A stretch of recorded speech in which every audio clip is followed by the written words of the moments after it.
Welcome to our channel descriptive WBCS. তোমরা জানো যে হয়তো এবছরই ডব্লিউবিসিএস 2024 অবজেক্টিভ প্যাটার্নে হবে, যেখানে মেন্সটাও অনেক বেশি অবজেক্টিভ কোশ্চেন্স আছে। পরের বার থেকে হয়তো পরিবর্তন হয়ে যেতে পারে। সেই জন্য এমসিকিউ অ্যাটেম্প্ট করা, অবজেক্টিভ কোশ্চেন অ্যাটেন্ড করা প্রথম দিন থেকে খুব ইম্পর্টেন্ট। আর তার জন্য আমাদের একটা ডেডিকেটেড আমরা টেলিগ্রাম চ্যানেল ওপেন করেছি, যেটার নাম ডেসক্রিপটিভ ডব্লিউবিসিএস 2024 ফোকাস গ্রুপ, যেখানে আমরা ডেলি এমসিকিউ পোস্ট করব এবং সেগুলোকে সলভ করার চেষ্টা করব। তো সেরকমই আজকে আমরা যে প্রশ্ন নিয়ে এসেছি, এটা হচ্ছে পলিটির যে চ্যাপ্টারটা আছে, মেকিং অফ কনস্টিটিউশন তৈরি, সেখান থেকে কিছু প্রশ্ন যেগুলো আমার মনে হয়েছে ইম্পর্টেন্ট এবং যেগুলো পার্টিকুলারলি ফ্যাক্ট বেসড, সেগুলো আমি আনার চেষ্টা করেছি। তো যদি প্রথম প্রশ্নটা দেখি, প্রথম প্রশ্নটা রয়েছে objective resolution was moved by Jawaharlal Nehru. তো এই প্রথম লাইনে আমরা বুঝতে পারছি যে তো কোশ্চেনেই আমার একটা অ্যান্সার আছে যে অবজেক্টিভ রেজলিউশন কে নিয়ে আসে বা কে মুভ করে, সেটা হচ্ছে জওহরলাল নেহেরু। এটাও একটা প্রশ্ন আসতে পারে। এবং তারপরে যে ডেটগুলো ছিল, যে কত তারিখে আনা হয়, সেটা কিন্তু 13 ডিসেম্বর 1946।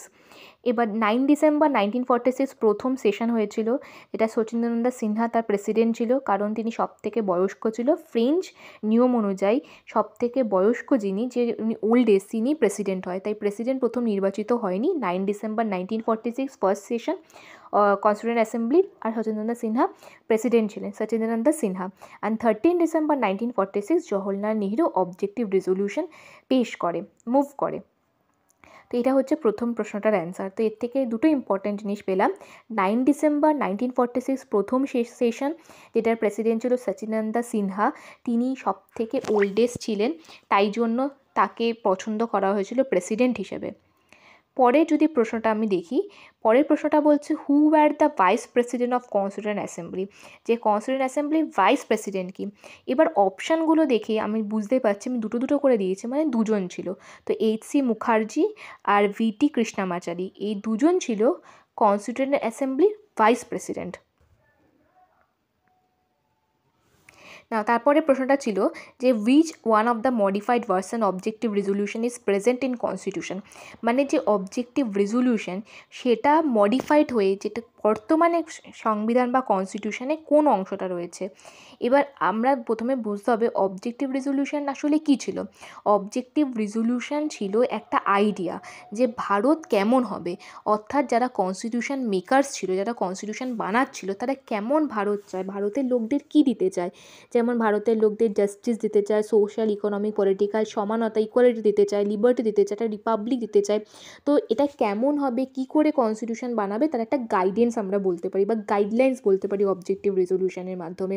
তো এটার মডিফাইড ভার্সন হচ্ছে প্রিএম্বল, কারণ যেগুলো আমি বললাম প্রত্যেকটাই প্রিএম্বল আছে, যেটা বোঝায় যে আমাদের ভারত কেমন বা ভারতীয়দের কনস্টিটিউশন মেকার্সরা কী দিতে চেয়েছে, তাদের কী ইচ্ছা ছিল, ভারত কেমন দেশ হবে এবং ভারতের লোকদেরকে তারা কী দেবে, সেটা অবজেক্টিভ রেজলিউশনে ইন্ট্রোডিউস করা হয়েছিল। তার ভিত্তিতেই কনস্টিটিউশন মেকার্সরা কনস্টিটিউশনের বিভিন্ন প্রভিশনস বা নিয়ম নিয়ে আসে। তাই বর্তমানে কনস্টিটিউশনের যে অবজেক্টিভ রেজলিউশন মডিফাইড ভার্সনটা বা ফর্মটা, এটা কিন্তু প্রিএম্বল। তারপরের প্রশ্নটা হচ্ছে অবজেক্টিভ রেজলিউশন ওয়াজ অ্যাডপ্ট কবে করা হয়েছিল, অর্থাৎ কবে মেনে নেওয়া হয়েছিল। এটাকে মুভ করা হয় বা ইন্ট্রোডিউস করা হয়েছিল, সেটা হচ্ছে প্রথমবারের জন্য আমরা দেখেছি 13 ডিসেম্বর 1946, কিন্তু মেনে নেওয়া হয়েছিল 22 জানুয়ারি 1947।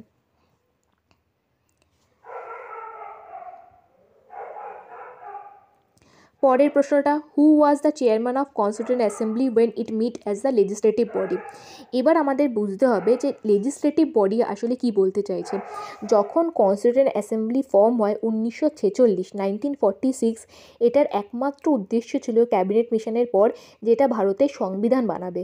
ততদিন ভারত স্বাধীন হয়নি, কিন্তু যখন 15ই আগস্ট 1947 ভারত স্বাধীন হয়ে যায়, তখন আর একটা সমস্যা তৈরি হয় যে ব্রিটিশার্সরা দেশ ছেড়ে চলে যাচ্ছে, তাহলে দেশকে শাসন করবে কী করে, দেশে শাসনের নিয়ম কিভাবে চলবে, এগুলো কি ঠিক করবে, যেটা বর্তমানে আমাদের পার্লামেন্ট করে থাকে। তখন সেই কাজটা কিন্তু কনস্টিটিউয়েন্ট অ্যাসেম্বলি করলো।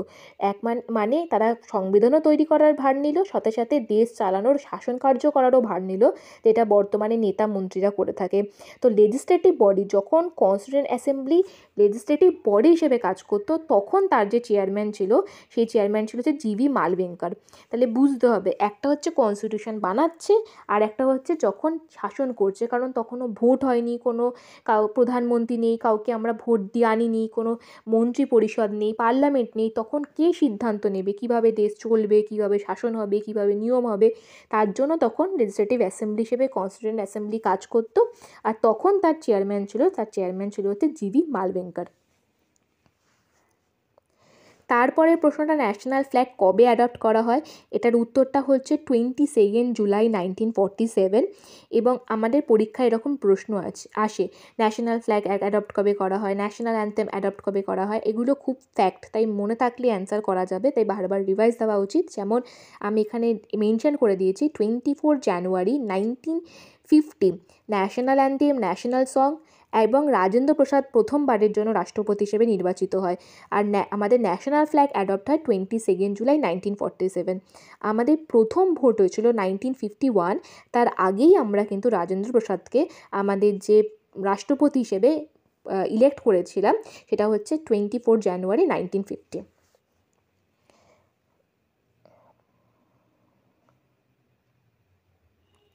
তারপরের প্রশ্নটা, constitution assembly had how many session? কতগুলো সেশন ছিল? টোটাল 11 সেশন ছিল, অর্থাৎ 11টা সেশনে কনস্টিটিউশন অ্যাসেম্বলি কনস্টিটিউশন বানিয়েছে। তো টোটাল 11খানা সেশন ছিল। তারপরের প্রশ্নটা, constituent assembly and its function after its final session on 24 January 1950। যে কনস্টিটিউয়েন্ট অ্যাসেম্বলি যে শেষ যে সেশনটা ছিল 24 জানুয়ারি 1950, এখান থেকে আমি একটা প্রশ্ন পাচ্ছি, পরীক্ষা এটাও জিজ্ঞেস করতে পারে, কিন্তু বলছে তার যে শেষ সেশনটা ছিল কনস্টিটিউশন বানানো, শেষ হয়ে গেল কনস্টিটিউশন বানানো, এটা 24 জানুয়ারি 1950। তারপরে সেটার কাজ করেনি। স্টেটমেন্টটা ট্রু আর ফলস? এটা ফলস হবে। অবভিয়াসলি আগের একটা আমরা প্রশ্নতে ডিসকাসই করলাম যে কনস্টিটিউয়েন্ট অ্যাসেম্বলি শুধুমাত্র কনস্টিটিউশন বানানোর দায়িত্ব ছিল তা নয়, দেশ স্বাধীন হওয়ার পর তারা দায়িত্বও ছিল লেজিসলেটিভ অর্গান হিসেবে, দেশ শাসন করবে। সেক্ষেত্রে কিন্তু কনস্টিটিউশন বানানো হয়ে যাওয়ার পরেও, ফাইনাল সেশনের পরেও, যতদিন না আমাদের ভোট হয়েছে 1951, ততদিন পর্যন্ত কিন্তু লেজিসলেটিভ বডি বা অর্গান হিসেবে কনস্টিটিউয়েন্ট অ্যাসেম্বলি কাজ চালিয়ে গেছে। তো সেটাই, যে কনস্টিটিউয়েন্ট অ্যাসেম্বলি যে ফাইনাল সেশন 24 জানুয়ারি 1950 হওয়ার পর কিন্তু কাজ করা বন্ধ করেনি। কনস্টিটিউশন বানানো হয়ে গেছে, সংবিধান বানানো হয়ে গেছে, কিন্তু দেশ শাসন কার্য করা বা শাসনভারের যে কাজকর্মগুলো ছিল সেগুলো করার জন্য লেজিসলেটিভ বডি হিসেবে কিন্তু কাজ চালিয়ে গেছে। কারণ আমাদের প্রথমবার ভোট হয় 1951-তে, তারপরে নির্বাচিত সরকার আসে এবং দেশ শাসনের ভার তুলে নেয়। ততদিন পর্যন্ত সেই দায়িত্বটা কনস্টিটিউয়েন্ট অ্যাসেম্বলি পালন করেছিল। তারপর জিজ্ঞেস করেছে, এই প্রশ্নটা ফ্রেম করতে আমার একটু ভুল হয়ে গেছে, কনস্টিটিউয়েন্ট অ্যাসেম্বলি কতদিন নিয়েছিল কনস্টিটিউশন বানাতে? এটা হচ্ছে 2 years 11 months 18 days। ফ্যাক্ট মুখস্থ করতে হবে। Constitution makers had gone to the constitution of, যে কনস্টিটিউশন মেকার্স অর্থাৎ সংবিধান যারা তৈরি করছিল তারা কতগুলো দেশের সংবিধান দেখেছিল। তো এখান থেকে আমি যদি এলিমিনেট টেকনিক ইউজ করি, আমি 50 and 60 বাদ দিতে পারি, কারণ মোটামুটি বলতে পারি, তাই মোটামুটি 60 কান্ট্রিজ। তাই এখানে কিন্তু এটা ফ্যাক্ট, 60টা মনে রাখতে হবে। আর আমি এলিমিনেশন ইউজ করে কমন সেন্স লাগিয়ে 50-60 বাদ দিতে পারি, কারণ পারফেক্ট তো বলা যায় না কতগুলো দেশের সংবিধান, তো মোটামুটি, তাই জন্য অ্যাবাউটটা ঠিক আছে। তাই জন্য অ্যাবাউট 60 কান্ট্রিজ। আমরা জানি যে অনেকগুলো সংবিধানের provisions, fundamental rights, DPSP, fundamental duties বিভিন্ন দেশ থেকে আমরা গ্রহণ করেছি। তাই জন্য বিভিন্ন দেশের সংবিধানও কনস্টিটিউয়েন্ট অ্যাসেম্বলি, যেটা কনস্টিটিউশন মেকার্স ছিল, দেখেছে।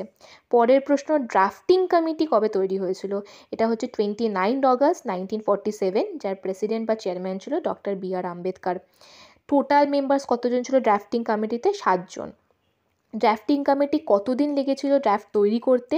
এটা টোটাল 141 days, অর্থাৎ 6 মাসেরও কম সময় নিয়েছিল। ড্রাফটিং কমিটিতে ড্রাফট তৈরি হয়, তারপর কনস্টিটিউশনটাকে রাখা হয়, তার উপর ডিসকাস করা হয় কোনগুলো ঠিক, কোনগুলো নেওয়া যাবে, কোনগুলো নেওয়া যাবে না। বিভিন্ন যারা মেম্বার্স ছিল তারা সাজেশন দেয় অ্যামেন্ডমেন্টস করা, তারপর পারফেক্ট কনস্টিটিউশন আসে। পরের প্রশ্ন ছিল, কেন 26শে জানুয়ারিটা আমরা কনস্টিটিউশনের কমেন্সমেন্ট বা কনস্টিটিউশন যে এনাক্ট করছি বা কার্যকর হচ্ছে এটা মেনে নিয়েছিলাম। এটা হচ্ছে পূর্ণ স্বরাজ ডে সেলিব্রেট হয়েছিল 1930। আমরা জানি 1929 কংগ্রেসের লাহোর সেশন হয়েছিল, যার প্রেসিডেন্ট ছিল জওহরলাল নেহরু। সেখানে পূর্ণ স্বরাজ কথাটা সবার প্রথম ব্যবহার করা হয়, আর ঠিক করা হয়েছিল পরের বছর অর্থাৎ 1930-এর 26শে জানুয়ারি আমরা পূর্ণ স্বরাজ দিবস হিসেবে সেলিব্রেট করব, এবং তার মেমোরিতেই 26 জানুয়ারিতেই আমরা কনস্টিটিউশনটাকে কার্যকর করি এবং আমরা রিপাবলিক ডে হিসেবে সেলিব্রেট করি। তাই অ্যান্সারটা হচ্ছে পূর্ণ স্বরাজ ডে সেলিব্রেট করা হয়েছিল প্রথমবারের মতো 1930 খ্রিস্টাব্দে।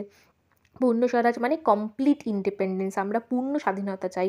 এটা প্রথমবার লাহোর সেশন, যার প্রেসিডেন্ট ছিল জওহরলাল নেহরু, অ্যাডপ্ট করা হয়। আর এটা খুব ইম্পর্ট্যান্ট হিস্ট্রি কোশ্চেনেও। তারপরের প্রশ্ন, which part enacted after entire constitution was already enacted, যে সম্পূর্ণ সংবিধান তৈরি হওয়ার পর কোন অংশটা তৈরি হয়েছিল, এটা হচ্ছে প্রিএম্বল। যদি আমরা দেখি, প্রিএম্বলকে বলা হয় আইডেন্টিটি কার্ড অফ কনস্টিটিউশন। এবার আমরা সাধারণ একটা মানুষের আইডেন্টিটি কার্ডের সাথে তুলনা করতে পারি। একজনের আইডেন্টিটি কার্ডে কী থাকে, তার সম্বন্ধে থাকে।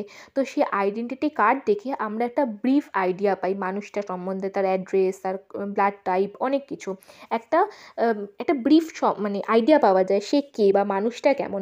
ঠিক তেমনভাবে প্রিএম্বল আমাদেরকে একটা আইডিয়া দেয় যে কনস্টিটিউশনটা কেমন, কনস্টিটিউশন কী আছে। যারা কনস্টিটিউশন বা সংবিধান কখনো খোলেইনি, পড়তে যাবে, দেখবো কী আছে, তার আগে প্রিএম্বল আমাদের ছোটো করে আইডিয়া দিয়ে দেয় যে এর ভিতরে কী কী বিষয় আলোচনা করা হয়েছে বা কী কী পাবো। যেমন জাস্টিসের কথা বলা হয়েছে, সোশ্যাল, ইকোনমিক, পলিটিক্যাল, তার জন্য আমাদের বিভিন্ন প্রভিশনসগুলো রয়েছে, পার্ট রয়েছে, ফান্ডামেন্টাল রাইটস রয়েছে, ফান্ডামেন্টাল ডিউটি রয়েছে, লিবার্টির কথা বলা হয়েছে, ইকুয়ালিটির কথা বলা হয়েছে, এগুলো প্রিএম্বলে দেওয়া রয়েছে। তাই সব থেকে পরে প্রিএম্বল হয়। কনস্টিটিউশনটা তৈরি হওয়ার পর যখন আমরা বুঝছি আচ্ছা কনস্টিটিউশনে এই বিষয় আছে, তারপরেই প্রিএম্বল হয়, যেটা একটা আইডেন্টিটি কার্ড হিসেবে ব্যবহার করা হয়। তাই কনস্টিটিউশন তৈরি হয়ে যাওয়ার পর শেষে প্রিএম্বল এনাক্ট করা হয়। আগে কনস্টিটিউশন বানানো হয়, তারপর এটাকে অ্যানালাইজ করা হয় যে কী আছে, তারপর প্রিএম্বল। আজকে আমাদের আলোচনা এই পর্যন্তই ছিল। যদি ভালো লাগে তাহলে আমাদের চ্যানেলটা প্লিজ সাবস্ক্রাইব করো, শেয়ার করো অন্য বন্ধুদের সাথে, লাইক করো, এবং এরকম ধরনের আরও এমসিকিউ অ্যাটেম্প্ট করার জন্য আমাদের যে টেলিগ্রাম চ্যানেল আছে, ডেসক্রিপটিভ WBCS 2024 ফোকাস গ্রুপ, সেখানে তোমরা জয়েন করতে পারো, যার লিঙ্কটা আমি ডিসক্রিপশানে দিয়ে দেবো। And thank you so much for watching.